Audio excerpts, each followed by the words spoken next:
نعم، الحمد لله رب العالمين الذي لا بداية ولا نهاية وخلق كل شيء ببداية والنهاية، ثم الصلاة والسلام على رسول الله الكريم وعلى آله وأصحابه ومن تبعهم بإحسان إلى يوم الدين. السلام عليكم ورحمة الله وبركاته.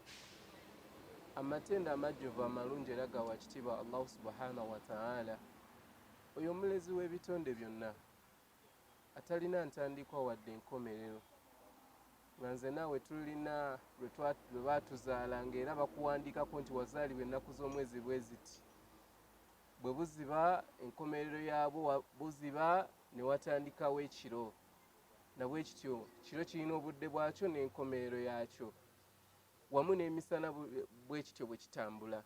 Wakitiibwa Allah talina ntandikwa wadde enkomerero, nze naawe tulina entandikwa n'enkomerero. Nzako okusayira ow'ekitiibwa Muhammadin sallallahu alaihi wasallama, tusabe byengera n'emirembe bidde gy'ali ku ye wamu n'abamukkiriza kutuusiza ddala ku lunaku lw'enkomerero.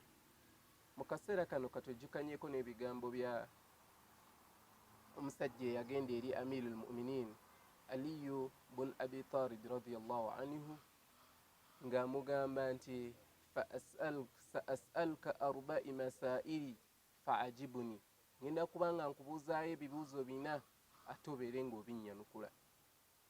Mu nsonga ezo omusajja abuuza Ali Amir al-Mu'minin Ali ibn Abi Talib radiyallahu anhu n'amugamba nti ma huwa al-wajib wa ma huwa al-awjab, ma huwa al-karib wa ma huwa al-aqrab, ما هو العجيب وما هو الأجوب ما هو العصيب وما هو الأصعب.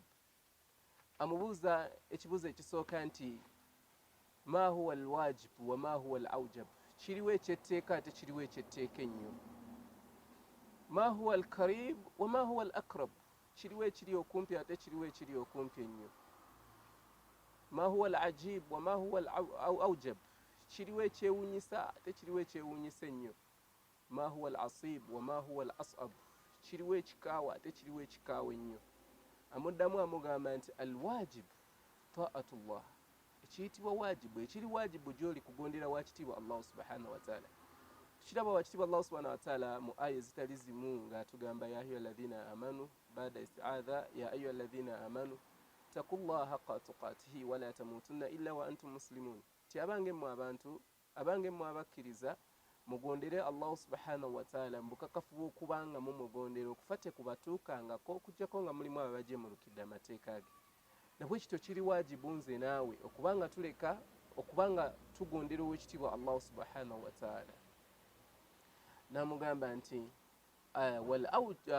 abuuziza wajib ate kiriwo ekiri awjab, ate kiriwa ekiri ekyetteeka ennyo. Kyetteeka ennyo n'amugamba nti taruku dhunub, kwe kuleka ensobi. Bulijjo omanyi nti ensobi, bantu tumanyi ensobi, mu kumanya ensobi togikola mu lujjudde. Gamba kyakulabirako agenda okusamira tagenda mu lujjudde. Era bamugamba nti oyo kaggwa ensonyi, oba agenze mu bwenzi ebiseera ebisinga wabaawo okwekweka, oba agenze okutta omuntu babijambiya baaki, kizibu okukulumba emisana. So bulijjo omanyi nti ensobi, yatugamba tubeere nga tugireka. Songa eyokubiri n'amugamba nti ma huwa alkarib wa ma huwa alakrab, kiriwo ekiri okumpi ate kiriwo ekiri okumpi ennyo.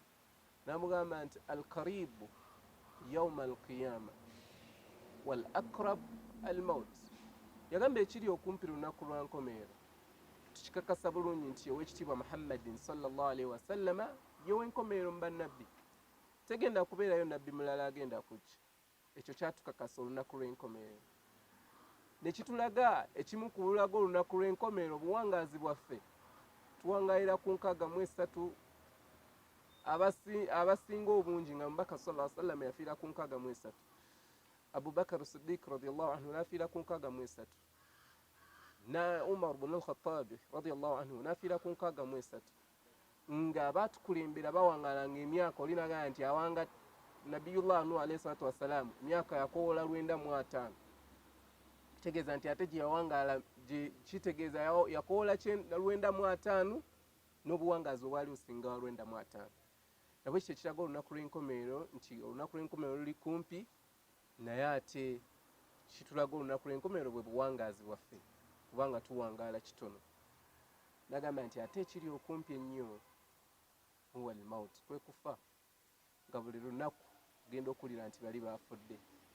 Twakatandika bagamba nti motoka yatuze 16, motoka yagize bwe bati ne bwe bati. Kiraga nti ate oluno okufa kuli kumpi nnyo okusinga olunaku lw'enkomerero, ng'oteekeddwa kusooka kufa olyoka osisinkana Oweekitiibwa Allah subhanahu wa ta'ala oba olunaku lw'enkomerero lubeerwe nga lutuuka. Nabwe ekyo ensonga ey'okusatu namubuuza nti ate kiriwo ekyewuunyisa, ma huwa al-ajib wa ma huwa al-aujab, kiriwo ekyewuunyisa ate kiriwo ekyewuunyisa ennyo. N'agamba nti al-ajib ad-dunya, ekyewuunyisa y'ensi eno.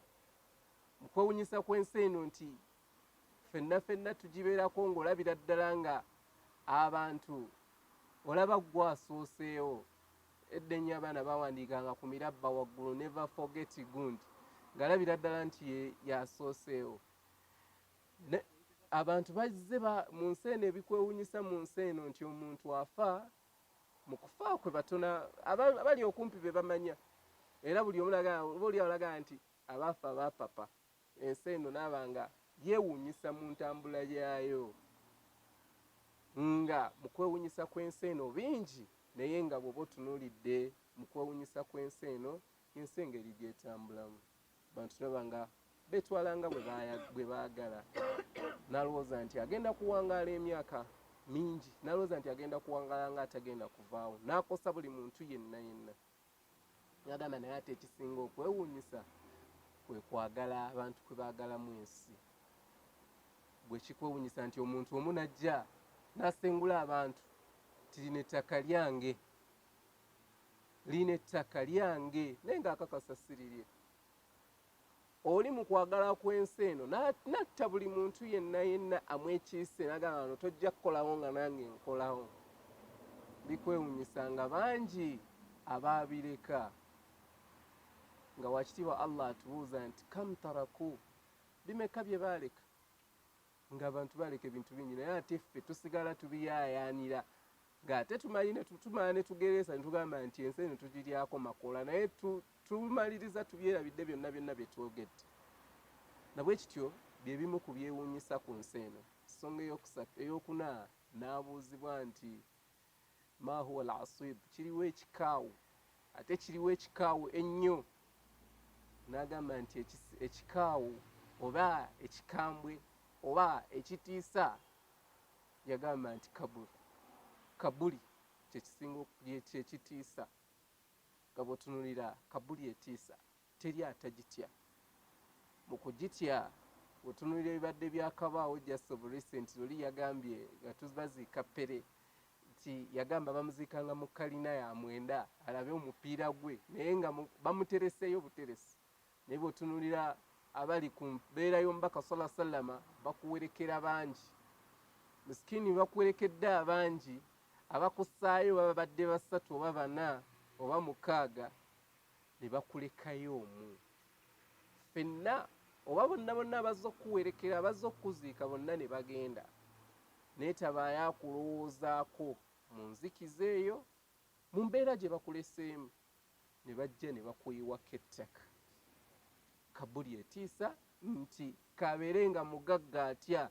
Mabega awo baatulaga kabuli eyaliko pulezidenti w'eggwanga, ng'okumutwala baamutwala abantu nga bangi ne zi funeral service, ali pulezidenti Obote, naye bagenda omukuba emabega awo ekifaananyi ku gundi ye kabuli ye ng'ali mu nsiko ne mu kakeegi ke baamussaamu. So kabuli etiisa, naye ate yagamba nti ate ekisinga okutiisa adhihabu bila azadi, kwe kubanga omuntu agenzeeyo teyeetegekedde.